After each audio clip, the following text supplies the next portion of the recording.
Le laboratoire matériaux et analyse de défaillance du BEA est dimensionné pour pouvoir recevoir tout type de pièces, sachant que le centre de gravité tout de même de nos examens est concentré autour de la pièce métallique.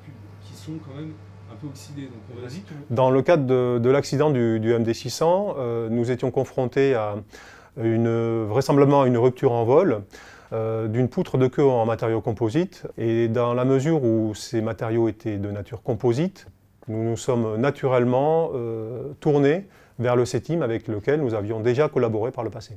Lors de l'expertise d'une pièce composite, on va dérouler une démarche structurée.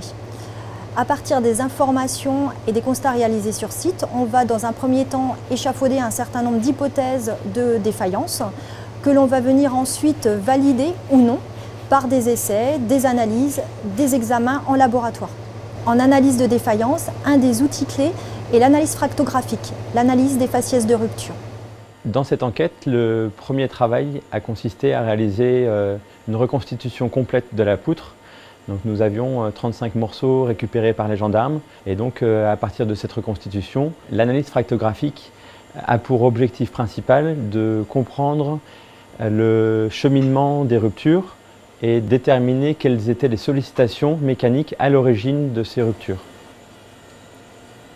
La principale conclusion de notre travail a été que la rupture résulte d'interactions entre les pales du rotor principal et la poutre, alors que la poutre n'était pas encore endommagée.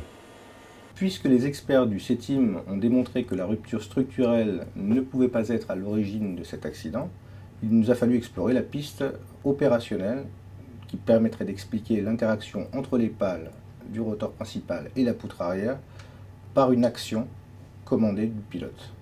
Le BEA s'est adressé au CETIM pour cette analyse parce qu'il connaît notre expérience sur l'analyse des ruptures des matériaux composites que nous avons développé depuis une vingtaine d'années maintenant.